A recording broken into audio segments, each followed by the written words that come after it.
वर्षा ऋतु और आप देख रहे हैं पद्म टीवी। भविष्य की राह होगी अब आसान। आचार्य श्री देव पद्म तिवारी बताएंगे आपका भविष्य। नमामि शमीशान निर्वाण रूपम विभुव्यापकम ब्रह्मवेद स्वरूपम। नमस्कार मित्रों, आज के इस प्रोग्राम के माध्यम से हम लोग ग्रह की श्रृंखला की जो बात कर रहे थे, ग्रहों की श्रृंखला में ये दूसरा ग्रह हम लोग ले रहे हैं। आज हम लोग जुपिटर यानी बृहस्पति देव के बारे में चर्चा करेंगे। बृहस्पति देव जिन्हें प्रार्थना या भक्ति का स्वामी माना जाता है, ये ग्रहों के देवता हैं और ग्रहों के गुरु होने के साथ साथ देवताओं के भी गुरु हैं। और इन्हें हम लोग प्रार्थना का देवता कहते हैं, क्योंकि हम लोग ईश्वर की जो भी प्रार्थना करते हैं इसके प्रमुख प्रदाता बृहस्पति देव हैं। अब अगर हम बात करें बृहस्पति देव के, तो बृहस्पति देव का मंत्र है ओम प्रीम बृहस्पते नमः। ये बृहस्पति देव का मंत्र है। इसके जप करने से बहुत ही अच्छा फल प्राप्त होता है। अब हिंदू देवताओं में ये देवताओं के गुरु माने गए और शुक्राचार्य के साथ इनकी शुरू से ही एक विरोधाभास बना रहा है। और अगर हम लोग देखें तो ये बृहस्पतिवार के स्वामी माने जाते हैं, यानी वीरवार जो दिन है उस दिन इनकी आराधना करने से, नारायण की आराधना करने से ये बहुत ही प्रसन्न होते हैं, इनके मंत्रों का जाप करने से। और अगर हम लोग कहें तो ऋग्वेद के अनुसार ये अंग्रीष ऋषि के पुत्र हैं। ये ऋग्वेद के अनुसार ये अंग्रीष ऋषि के पुत्र हैं और इनके पुत्र हुए हैं, कई हुए हैं, उसमें भारद्वाज ऋषि भी हैं। अब अगर हम देखें तो ज्योतिष के अनुसार ये धनु राशि और मीन राशि यानी 9 और 12 यानी सेजिटेरियस एंड पाइसियस के ऑनरशिप है इनके पास।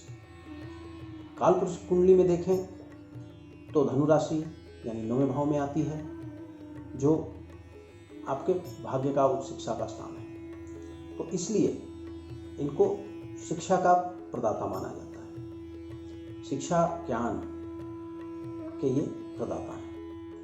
अब अगर हमें देखा जाए तो इनकी जो कर्क राशि है इसमें ये उच्च के होते हैं। कर्क राशि चंद्रमा की राशि है। चंद्र मंगल ये इनके मित्र हैं और इनके साथ समभाव रखते हैं शनिदेव। इनकी 3 नक्षत्र हैं। एक है पुनर्वसु, दूसरा है विशाखा और तीसरा है पूर्वा भाद्रपद। ये 3 नक्षत्रों के स्वामी हैं। गुरु को वैदिक ज्योतिष में आकाश तत्व का माना गया है और हम लोग ये जानते हैं कि गुरु जिसकी भी कुंडली में अच्छी पोजीशन पे है, यानी स्वराशि का है, उच्च का है, अच्छे कला विकलाओं में बैठा है, तो वो पुरुष अच्छा ज्ञान होता है उसका, वो पुरुष समाज में सम्मान प्राप्त होता है, उसके अंदर एक विद्या का तेज होता है। और जिन लोगों के भी गुरु बृहस्पति अगर कमजोर हैं या शत्रु क्षेत्री हैं या किसी ऐसे स्थान पे बैठ गए हैं जहाँ से उनके सुफत्व और सुफल की प्राप्ति नहीं हो रही है, वहाँ पे वो आदमी अनपढ़ रह जाता है, उसकी पढ़ाई शुरू में ही छूट जाती है, उसकी आभामंडल में कमी आ जाती है। अब हम लोग अगर देखें तो गुरुदेव शीत ऋतु के कारक हैं। शीत ऋतु माना जाता है इनका अपना ऋतु, और पुखराज इनका रत्न माना जाता है। देवगुरु बृहस्पति के बारे में एक और बात कही गई कि देवगुरु बृहस्पति अति शुभ ग्रह है और जब इनकी दशा चलती है, यानी विंशोत्तरी दशा में इनकी दशा 16 वर्षों की होती है, और जब इनकी दशा चलती है तो अगर अवर्गों में उत्तम है, कुंडली में टेबल में अच्छे स्थान प्राप्त है या लग्नेश हैं, अच्छी जगह बैठे हैं किसी के, तो वो मनुष्य धर्म की तरफ उसका झुकाव बढ़ने लगता है, आध्यात्मिकता की तरफ उसका झुकाव बढ़ने लगता है, सच्चाई की तरफ उसका रुझान बढ़ने लगता है, वो अच्छे सत्कार्य करने में संलिप्त होने लगता है। इसलिए आप सभी से, जो भी दर्शक इसको देखते हैं, इनसे यही है कि गुरुदेव के कुछ रामबाण उपाय मैं बताना चाहता हूँ, बताने जा रहा हूँ। आप अगर उसकी उपायों को पूरे भाव से, पूरे मन से समर्पित हो अगर करेंगे, तो आपको उससे बहुत ही अच्छा लाभ प्राप्त होगा। सबसे पहला तो बृहस्पतिवार के दिन कोई भी कार्य जो सात्विक ना हो उनसे दूरी बना लें, सात्विक कार्य करें।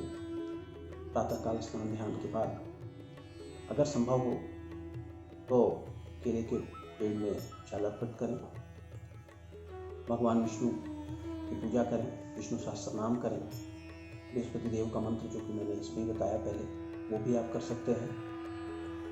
और अगर बृहस्पति देव को प्रसन्न कर लेते हैं तो कोई भी छात्र हो, कोई भी एक रिसर्च करने वाला बंदा हो, कोई IAS बनना चाहता हो, कुछ भी है, अगर वो बृहस्पति देव की उनके ऊपर कृपा हुई तो वो अपने लक्ष्य को बहुत ही आसानी से, बहुत ही सुगमता से प्राप्त कर सकते हैं। अब मैं जो आपको जानकारी दिया है बृहस्पति देव के बारे में, मुझे लगता है ये आपके लिए किसी न किसी तरह से मदद और सहायक हो सकता है, जिनका आप उपयोग करके आप आगे बढ़ सकते हैं, आप गुरु की सुगंध और उनकी कृपा प्राप्त कर सकते हैं। इसी के साथ नमस्कार। तो पद्म टीवी को सब्सक्राइब करें, शेयर करें एंड लाइक करें और ज़्यादा जानकारी के लिए स्क्रीन पे दिए गए नंबर पर आप संपर्क कर सकते हैं।